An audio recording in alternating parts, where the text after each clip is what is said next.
প্রচন্ড তাপমাত্রা বেড়ে গিয়েছে,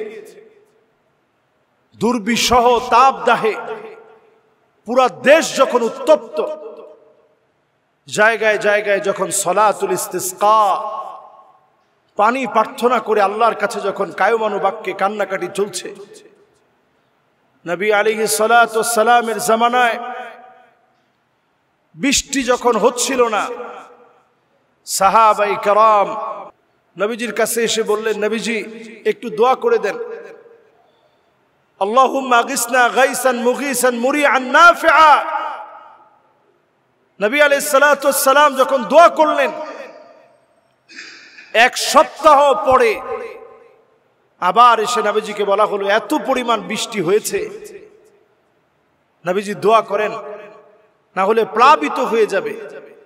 নবী আলাইহিস সালাতু ওয়াস সালাম দোয়া করলেন, আল্লাহুম্মা হাওয়ালাইনা ওয়ালা আলাইনা, আল্লাহুম্মা আলাল আকামি ওয়াল আজামি ওয়াল যারাবি ওয়া বুতুনিল আওদিয়াতি ওয়া মানাবিতিশ শাজার। নবী আলাইহিস সালাতু ওয়াস সালাম এই দোয়াটা শিখালেন। সহিহুল বুখারীতে দোয়াটা আসছে, আল্লাহ আমাদের যে বৃষ্টি আল্লাহ আপনি দিয়েছেন আমাদের জন্য যথেষ্ট হয়েছে। আল্লাহ আপনি পাহাড় পর্বতে মালভূমিতে আল্লাহ আপনি বৃষ্টি দান করেন। নবীজি সাল্লাল্লাহু আলাইহি ওয়াসাল্লাম দোয়া করে দিলেন, আল্লাহ সেখানে বৃষ্টি দেন।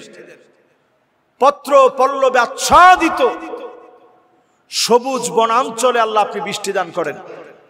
দেখেন, আমরা বৃষ্টি পেয়েছি আল্লাহর কাছ থেকে রহমত হিসাবে, কিন্তু আজকে আমাদের দেশ উত্তপ্ত হয়ে গেছে, আরবের মতো গরম হয়ে গেছে, পিচগুলো গলা শুরু হয়ে গেছে, বৃদ্ধ মানুষগুলো ফসল কাটতে পারতেছে না প্রচন্ড গরমের কারণে। কৃষকেরা রাতে আলো জ্বালায়া বাতি জ্বালায়া তারা কষ্ট করে রাত গভীরে তারা ফসল কাটতেছে, চাঁদের আলোতে ফসল কাটতেছে। বলতেছে প্রচন্ড গরমে যদি আমরা বের হই হার্ট অ্যাটাক করে না জানি মারা যায়। আমাদের দেশে হার্ট অ্যাটাকের ঘটনা ঘটেছে, হিট স্ট্রোক করে মানুষ মারা গিয়েছে।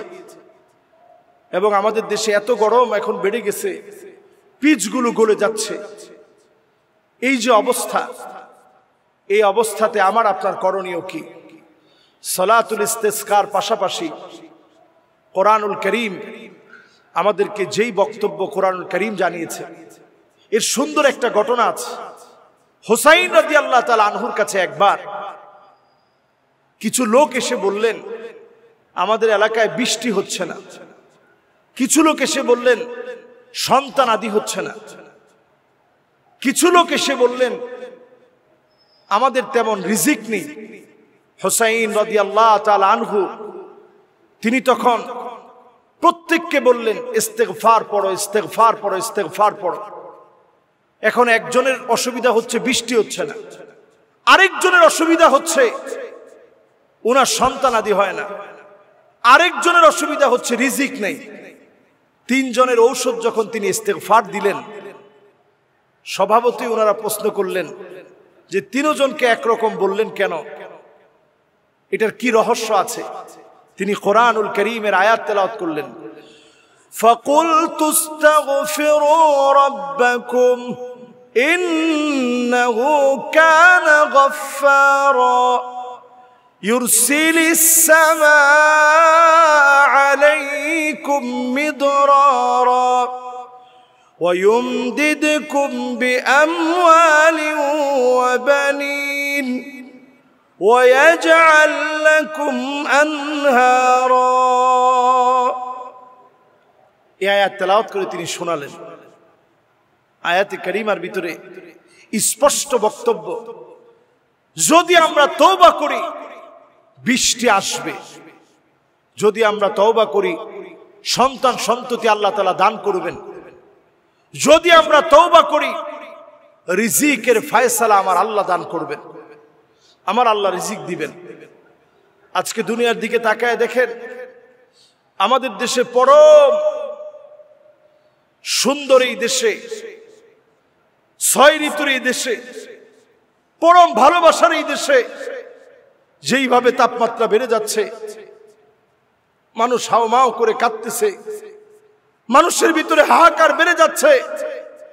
সারা বাংলাদেশ জুড়ে মানুষ আল্লাহর কাছে ফরিয়াদ করতেছে। অন্যদিকে আপনি দুবাইয়ের দিকে তাকায় দেখেন, বৃষ্টির পরে বৃষ্টি হয়, তাদের জনজীবন দুর্বিষহ হয়ে পড়েছে। হাজার হাজার কোটি মার্কিন ডলারের ক্ষতি হয়েছে তাদের। এই ক্ষতির পহর গুনতে হবে অনেক দিন। আপনি সৌদি আরবের দিকে তাকায় দেখেন, প্রচন্ড বৃষ্টিপাত শুরু হয়েছে, আরব সবুজ হয়ে যাচ্ছে। ওমানের দিকে তাকিয়ে দেখেন, বৃষ্টিতে বিভিন্ন অঞ্চল তলিয়ে গিয়েছে। দামি দামি গাড়িগুলো, রেঞ্জ রোভার, ফেরারি, বিএমডব্লিউ, ল্যাম্বরগিনি, এরকম সব দামি দামি গাড়িগুলো, ল্যান্ড ক্রুজার, তারপরে রেঞ্জ রোভার, ফেরারি, বিএমডব্লিউ, ল্যাম্বরগিনির মতো গাড়িগুলো একেবারে পানির মতো, পানির মধ্যে যেন ভাসতেছে। কচুরিপানা যেইভাবে ভাসে, এইভাবে পানির মধ্যে ভাসতেছে। আল্লাহ বুঝিয়ে দিলেন, দাম্ভিক অহংকারী কোন ব্যক্তিকে আল্লাহ পছন্দ করেন না। দাম্ভিকতা মুসলমানদের জন্য কখনো ভূষণ চাদর হতে পারে না। যারা কৃত্রিমভাবে ক্লাইমেটকে স্প্রেডিং করেছিল, কৃত্রিমভাবে কৃত্রিম বৃষ্টিপাত ঘটিয়েছিল, আল্লাহ তাআলা তাদেরকে দেখিয়ে দিলেন কতটুকুন বৃষ্টি তোমরা নিতে পারবা, কতটুকুন বৃষ্টি তোমরা নিতে পারবা। আল্লাহর আযাব আমরা কেউ, আল্লাহর আযাবকে আমরা সহ্য করতে পারবো না। এমন আযাব দুনিয়ার দিকে দিয়ে আসছে, আজকেও নিউজ হয়েছে, আপনারা দেখবেন। ফালইয়ারতাকিবু ইনদা যালিকা রিহান হামরা, চারদিকে আগুন ছড়িয়ে যাবে। নবী আলাইহিস সালাতু ওয়াস সালাম বলেছেন, এখন চতুর্দিকে যেন আগুন ছড়িয়ে যাচ্ছে, এমন তাপদাহ, এমন তাপমাত্রা চারদিকে ছড়িয়ে পড়েছে। আমার আপনার কাজ কি? অধিক পরিমাণে ইস্তেগফার করুন, আল্লাহ রাব্বুল আলামিনের কাছে গুনাহ থেকে মাফ চান। কোরআনুল কারীম আমাদেরকে বক্তব্য স্পষ্ট করে দিচ্ছে, আওয়ালা ইয়ারাউনা আন্নাহুম ইফতানুনা ফি কুল্লি আম মাররাতান আও মাররাতাইন সুম্মা লা ইয়াতুবুনা ওয়া লা হুম ইয়াযাক্কারুন। প্রত্যেকটা বৎসরে একবার অথবা দুইবার আল্লাহ তাআলা শাস্তি দিয়ে থাকেন। এই বছর শাস্তি চলে আসছে, আবার দেখবেন কত শাস্তি আসতে পারে।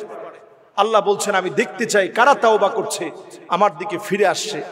আজকের পৃথিবীর বৈশ্বিক এই পরিবর্তনের সময় একজন আরেকজনের পাশে দাঁড়ান, নিজেরা নিজেদেরকে আরেকজনের সহযোগী বানান এবং তাওবা করেন, আল্লাহকে স্মরণ করে ফিরে আসুন। অবশ্যই এই তাপদাহ, এই আযাব গজব আমার দেশ থেকে আল্লাহ উঠিয়ে নেবেন। আল্লাহ তাআলা আমাদের এই দোয়াকে, আকুতি মিনতিকে আল্লাহ কবুল করুক। সারা দেশের দোয়াকে কবুল করে, সালাতুল ইস্তিসকাকে কবুল করে, অনেক জায়গাতেই বৃষ্টি শুরু হয়ে গেছে। আল্লাহ যেন আমাদেরকে মাফ করে দেন। আসসালামু আলাইকুম ওয়া রাহমাতুল্লাহি ওয়া বারাকাতুহু।